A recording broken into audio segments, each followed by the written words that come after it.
Okay. DDP, welcome to the After Chat. And this past week, I sent you a text after you were at AEW in Memphis, Tennessee. And I said, you have reinvented yourself once again. You are, I got to tell you, you're just absolutely amazing. I don't know anyone else who has reinvented themselves so many times and just gone out and, you get the call, you go and you do it. Well, there is one guy who I think is even better than me at it, You and know who you his name is Chris Jericho. Yeah, I was You that know, is I was going to say that. I was going to say that. yeah, So I'm a big Jericho holic in real life. He's helped my business so much because he told everybody. Because I am the first DDPY transformation from not being able to work 20 years ago, not being able to work. And Chris was, well, actually, the disabled veteran Arthur Borman was the second big one, yeah, but Chris would be the one who, when they said his career was over, and 3 months later, after doing DDPY, he's headlining Mania with Punk.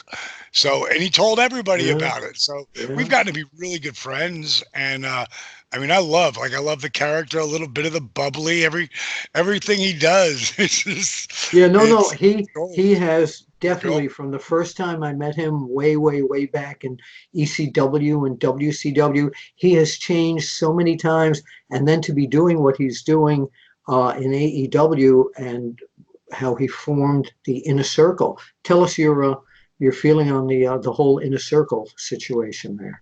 I think it's everything's to me is going to go back to NWO-ish, but Right. he's put his own spin on all of it. Yeah. And because everything you go back to the Four Horsemen, even before AEW. I mean, before uh, before the NWO, there was a couple of guys and you know decent workers, the Four Horsemen. Yeah. Decent uh, work. Decent yeah, work. They got decent. somewhere. Yeah, But decent promo guys. I that Flair Arn, guy.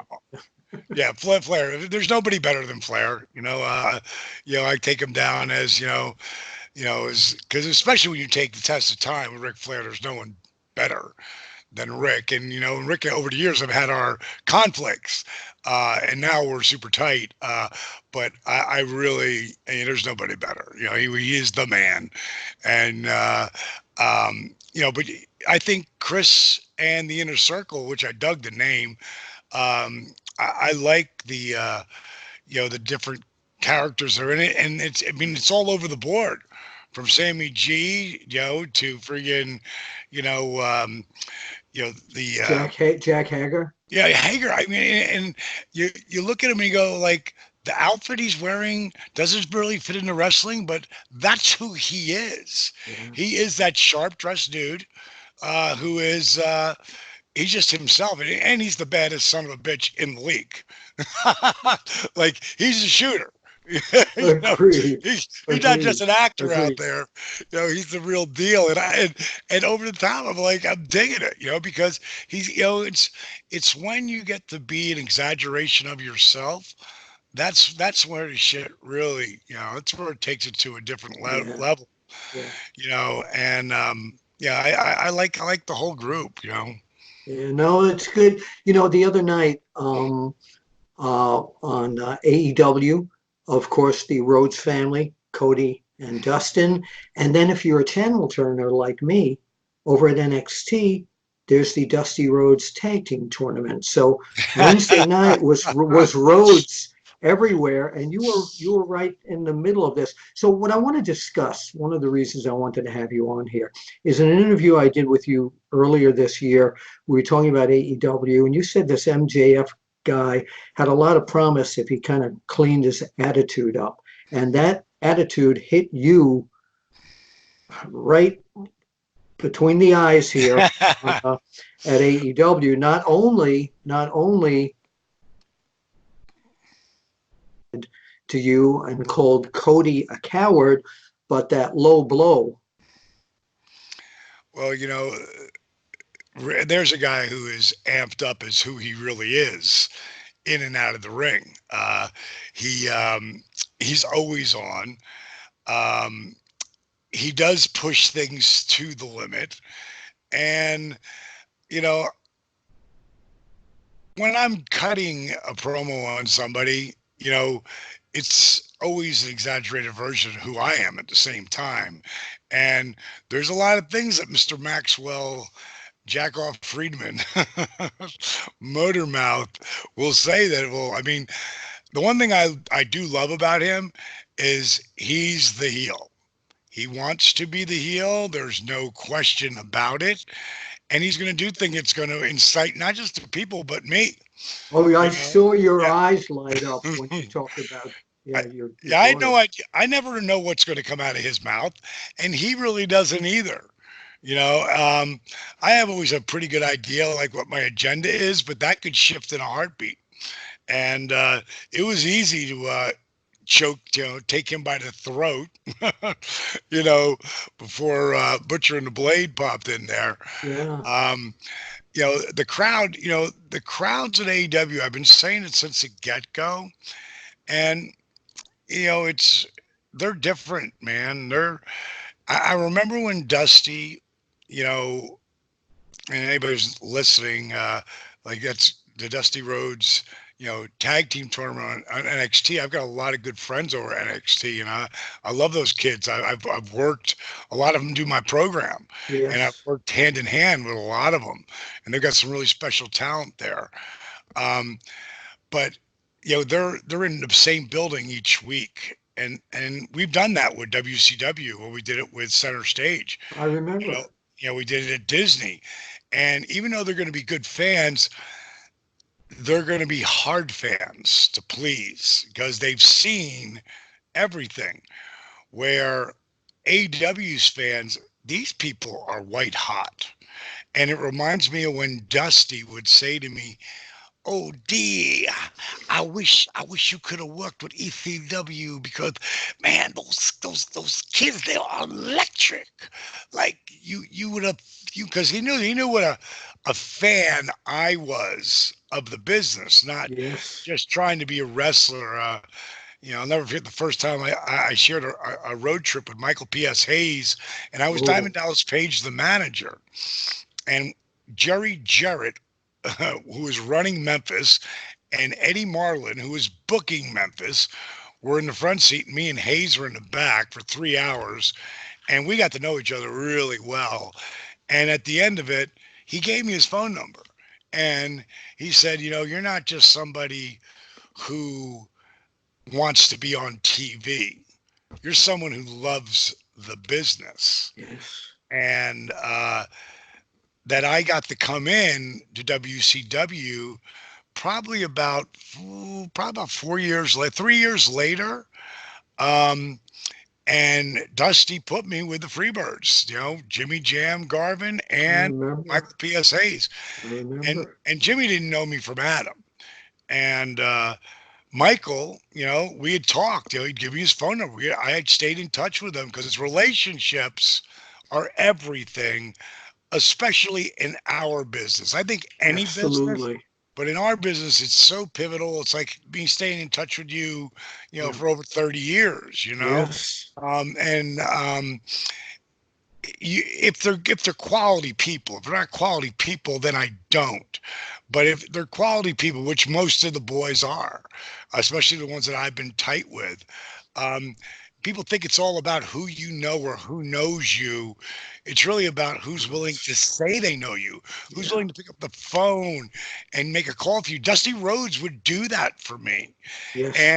and and Michael P.S. Hayes has done that for me. But when I came into WCW as a manager, Dusty put me with Michael and Jimmy, and PS said, "We're going to start this. We're going to reinvent the Freebirds again. We're not going to say anything, D. What I want you to do, we're going to have our backs to the camera. We want you to walk in between us and cut the promo. Who you are, what you're doing, and where we're going." And we were on our way to become the world tag team champions as me being their manager. Yes. And you Yeah. want to talk about some pressure. being with two of, without question, the greatest talkers of the 80s. Jimmy They by were himself, great. precious, gorgeous Jimmy Garvin, It and wasn't his fault, right? Remember and that?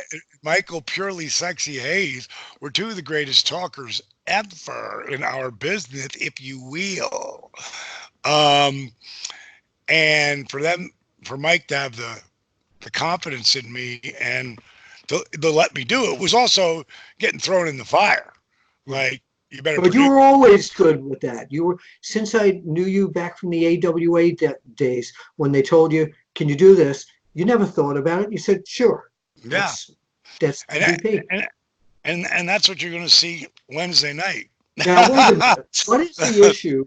What is the issue with Butcher and Blade? I mean, have you had a past issue with them?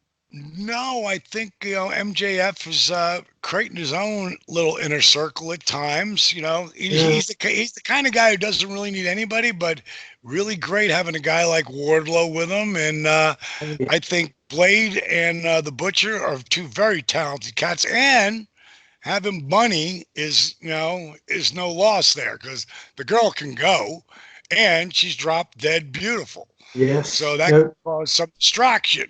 You okay. No, I'm saying that you and I thought you and Wardlow were going to come to blows.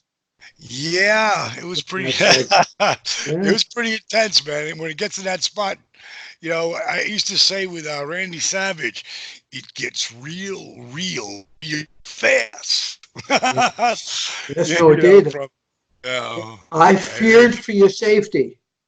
And now, and the yeah, fans, by the way, the other thing that I want to talk about that night is when you came out, and when you left also, it was like you never left the business for one day, for 1 hour. Everybody was behind you.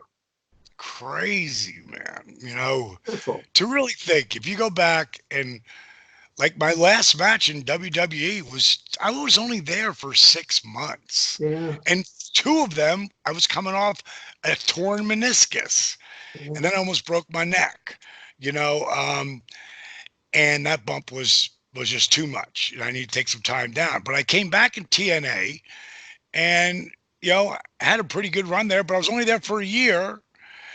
So, and that wasn't, the 270 days a year schedule.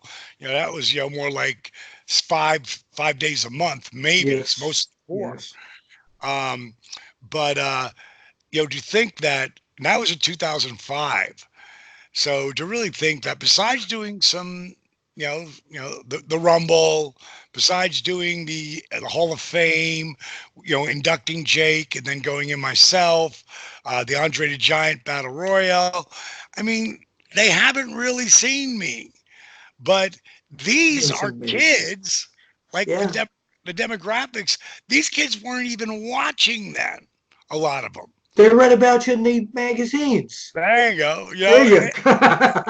And I'll guarantee you a lot of them saw the Monday Night Wars on the network. Yes. Yes. And Absolutely. to me, the network, which is only $9.99, Yes. you know, Best uh, bang, best bang for the buck, other than the DDB you bag, know, of course. and when you really think about it, that's a genius of the WWE of having that network because I was just talking to my daughter Lexi, um, and like the landscape of what's happening with viewership and building content and like Vince has so much content like it's insane. Yeah.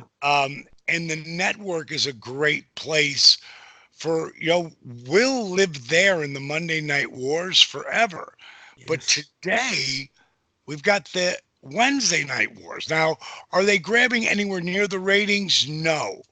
But are they grabbing good ratings Mhm. considering how much TV and how much pay TV? Yes. They're great. They're great. Right. And Yeah. what's really amazing is that the AEW is winning the ratings war. there. Yeah. And this is a Yeah. company that, Yeah. as you know, was nowhere a year ago. Yeah. There Yeah. was a company.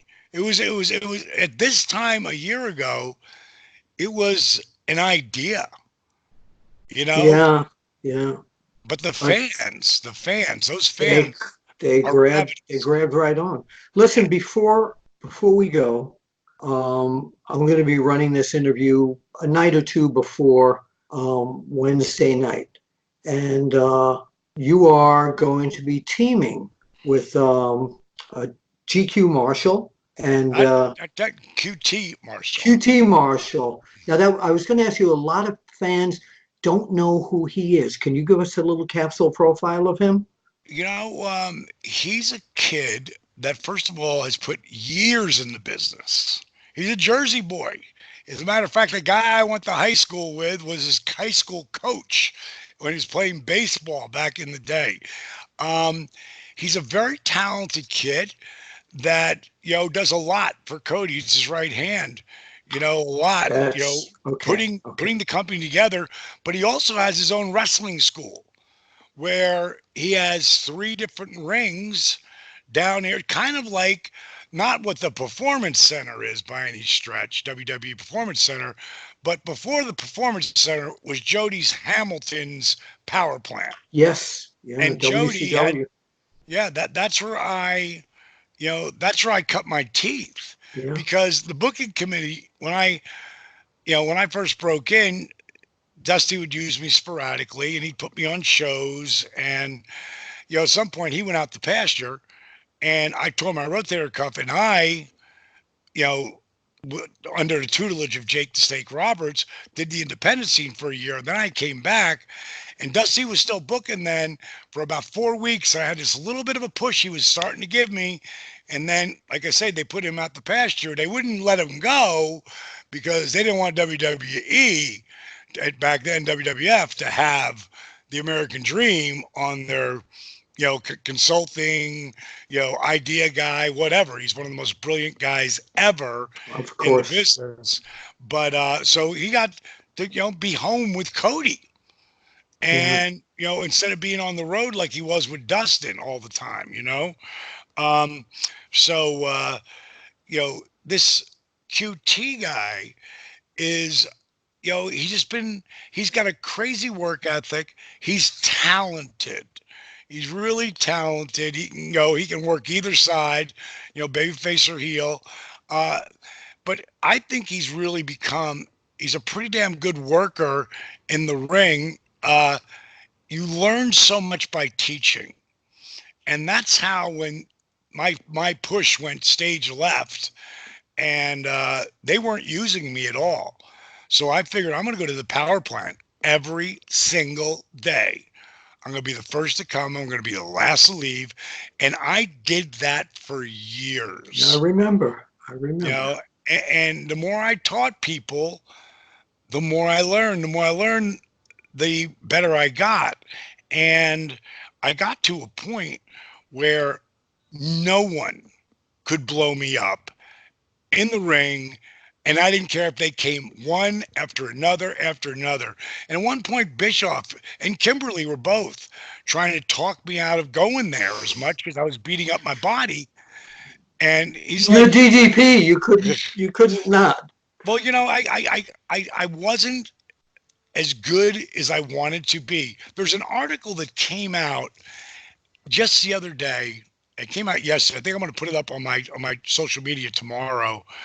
But it's Diamond Dallas Page's top 10 matches. And they go for everything from Randy Savage to Raven to Benoit to Eddie Guerrero. Um, you know, this guy really got me.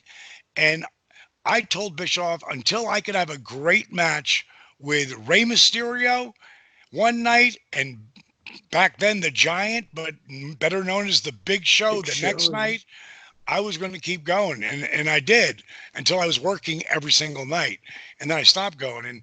And QT runs that place, so he's really got a really good handle on it. And getting to work with Dustin Rhodes, I mean, first of all, I love the new gimmick with the half painted Oh, face. it's wonderful. It's It's ama- great. it's amazing, and I'm so proud because Dustin tells everybody DDPY. That's how I can still do this at 50 years old. Yeah. I And mean, he looks Dustin, great. he looks amazing, man. He looks amazing. I'm blown away by all the stuff that he can do in the ring, and I get to see the guys in the back. And a lot of guys back in the years in the past have been crippled up in the back. He's not at all. Like, is he sore? Sure, we all are, Yeah. but he's a thoroughbred. He is you know, he's a Hall of Famer. He's going to be. He's figured out an unbelievable run. He's to have be working with him. And like I said, I really dig QT's a really good guy. And representing, the brand right now, which is Cody Yeah. Rhodes. I'm You going to know, tell you what I think is going to happen. So we got Blade, Butcher, and MJF on the other side. I don't think MJF is going to get into the ring with you. I think he's going to hide between the two other guys. That's my opinion of what I think is going to happen. He's got a big mouth. He's got he that whole does. attitude, as we know.